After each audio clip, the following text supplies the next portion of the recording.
सुप्रभात प्यारे बच्चों। आज हम हिंदी व्याकरण कक्षा 6, 7, 8 एवं 9, 10 व 11, 12 तथा सभी प्रकार की प्रतियोगी परीक्षा में पूछा जाने वाला एक विशेष टॉपिक सार लेखन कैसे लिखा जाता है इसके बारे में जानेंगे। तो चलिए सबसे पहले हम देखते हैं कि सार लेखन का अर्थ क्या होता है।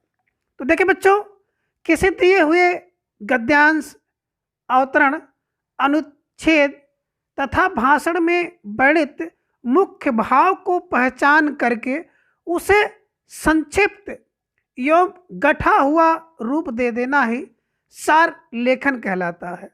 अर्थात आप कह सकते हैं कि संक्षेप रूप में लिखना ही सार कहलाता है। और इस सार लेखन को हम लोग संक्षेपण दूसरे नाम से भी जानते हैं। तो सार लेखन या संक्षेपण क्या होता है? किसी गद्यांश को, अवतरण को, अनुच्छेद को या भाषण को क्या करना है, उसके मुख्य भाव को पहचान कर संक्षिप्त रूप में लिखना ही संक्षेपण या सार लेखन कहलाता है। तो चलिए अब देखते हैं कि सार लेखन हेतु ध्यान देने योग्य कुछ बातें हैं, तो उन बातों को हम लोग जानेंगे। देखिए बच्चों, सार लेखन योग्य जो ध्यान देने योग्य 9 बातें हैं, इन बातों को हम लोगों को सार लिखते समय ध्यान में रखना चाहिए। तो पहली बात क्या है कि सार लेखन एक प्रकार का मानसिक व्यायाम और प्रशिक्षण है। इसके लिए निरंतर अभ्यास आवश्यक है। दूसरी बातें हैं कि दिए गए अवतरण या गद्यांश आदि जो कुछ भी हो उसे 2-3 बार अच्छी तरह से पढ़ना आवश्यक है। और तीसरी मुख्य बात है कि उसके आवश्यक और अनावश्यक अंशों का चुनाव बहुत अच्छी तरह करना चाहिए। और चौथी महत्वपूर्ण बात है कि सार लेखन में उन मुख्य बातों को ही लिखा जाना चाहिए जो मूल अवतरण या गद्यांश आदि में हो। अपनी ओर से ना तो कुछ उसमें बढ़ाया जाना चाहिए और ना ही कुछ घटाया जाना चाहिए। और पांचवी मुख्य बात है कि सार लेखन अनिवार्य रूप से संक्षिप्त होना चाहिए। सामान्य चलन की बात करें तो सार लेखन जो होता है मूल अंश का तीसरा भाग होना चाहिए। अर्थात अगर मूल अंश जो है 300 शब्दों का है तो उसका सार लिखते समय हम लोगों को 100 शब्दों में लिखना चाहिए। और छठी मुख्य बात है कि सार लेखन की जो भाषा और वाक्य हो वो सरल होने चाहिए।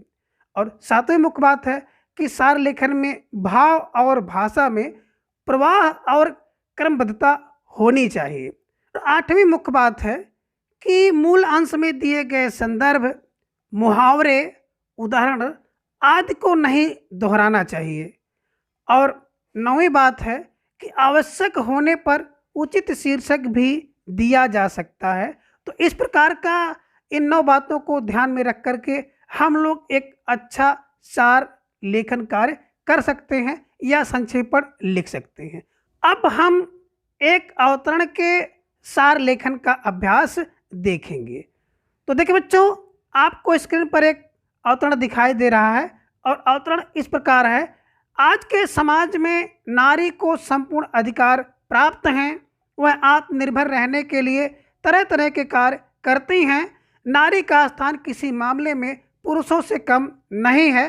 चाहे विधानसभा, लोकसभा एवं पंचायत का चुनाव क्यों ना हो, वह सब जगह अपनी उपस्थिति दर्ज करा रही हैं। आज की नारी बहुत शिक्षित हैं।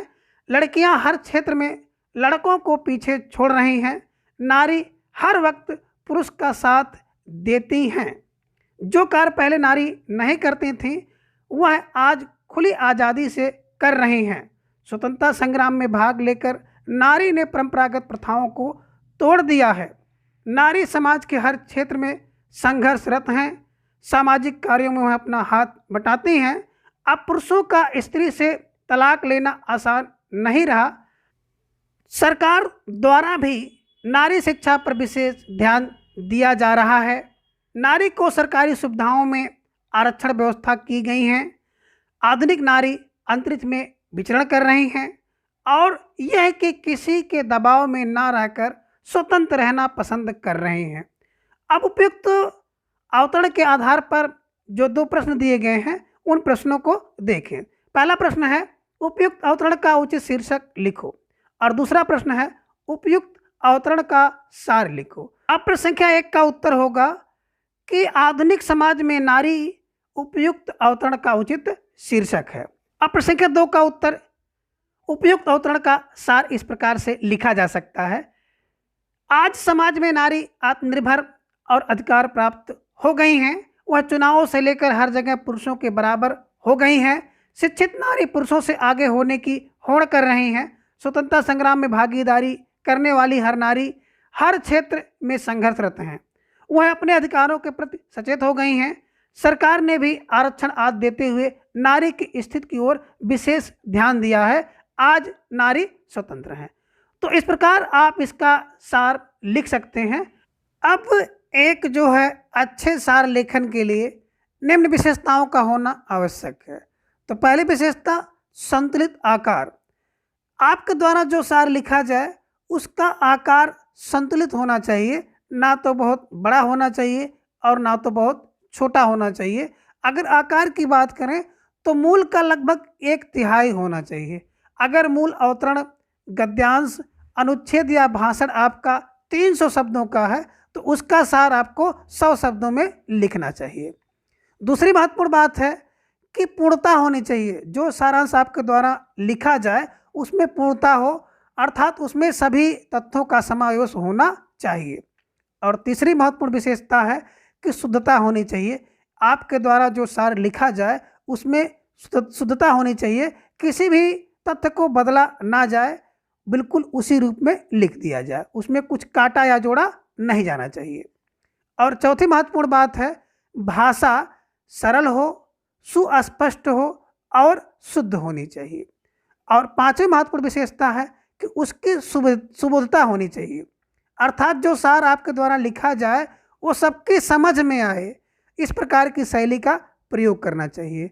और छठी महत्वपूर्ण विशेषता है संबद्धता, अर्थात सभी वाक्य एवं विचार जो हैं एक दूसरे से जुड़े होने चाहिए। सातवीं विशेषता है संक्षिप्तता, अर्थात अनपेक्षित विस्तार से बचना चाहिए। और आठवीं विशेषता है प्रवाहमयता, यानी कि संक्षेपीकरण के वाक्यों में सुसंबद्धता के साथ साथ प्रवाह भी होना चाहिए। इस प्रकार इन सभी विशेषताओं का पालन करके आपके द्वारा एक अच्छा सार लेखन कार्य किया जा सकता है। तो आज के इस वीडियो में बस इतना। अगले वीडियो में फिर हम लोग किसी एक नए टॉपिक को जानेंगे। धन्यवाद।